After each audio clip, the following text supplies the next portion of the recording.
ওটা দেখে নাও ভালো করে, আরেকবার দেখে নাও এসব। ওটা ছিল হচ্ছে তোমার x square minus 6√x plus 2 বা যা কিছু থাকবে ইকুয়াল টু 0। এটা কি দ্বিঘাত সমীকরণ হবে দেখানো। এটাকে আমি যদি লিখি, এটা রুটটা আমি খেয়াল করিনি, এটা 6x⁻½ হচ্ছে, তাই তো, প্লাস 2 হচ্ছে। এটা কি তুলনা করা যাবে না, কারণ এখানে ax² plus bx plus c equal to 0। তো এখানে দেখো, এখানে x এর পাওয়ার হচ্ছে এখানে 1, আর এখানে কিন্তু x এর পাওয়ার 0 আছে। কেন জানো? এই দেখো c মানে এরকম লেখা যায় তো, যে c মানে কি বলো, cx⁻0 লেখা যায় তো।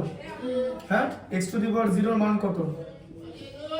1 পড়েছো তো তুমি, আগের ইন্ডিসেসে পড়েছো, মানে সূচকের নিয়মাবলী তো পড়েছো, যে x⁻0 এর মান হচ্ছে কোনো কিছু টু দি পাওয়ার 0 হচ্ছে 1, তাহলে c মান হচ্ছে cx⁻0, তাই তো।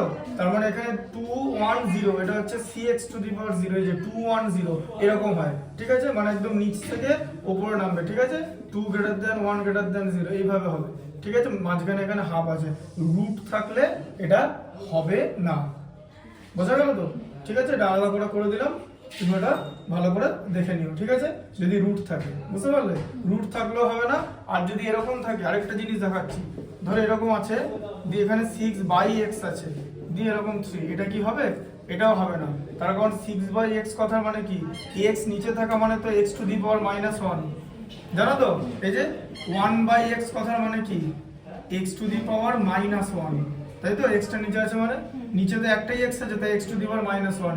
সূচকের নিয়মাবলী মনে পড়ছে? পড়েছো তো? তাহলে এখানে +3 = 0 এরকম হলো, এটাও কিন্তু হবে না, কারণ এখানে 2 এর পর -1 এসেছে, ঠিক আছে। 2 এর পর 1 আসবে, তারপরে 0 আসবে, এরকম যদি থাকে ঘাত, তবেই সেটাকে ax² + bx + c = 0 দ্বিঘাত সমীকরণের সঙ্গে তুলনা করা যাবে। যদি √ওভার হয় তাহলে এটা হবে না, ঠিক আছে, বুঝতে পারলে? আচ্ছা, ঠিক আছে।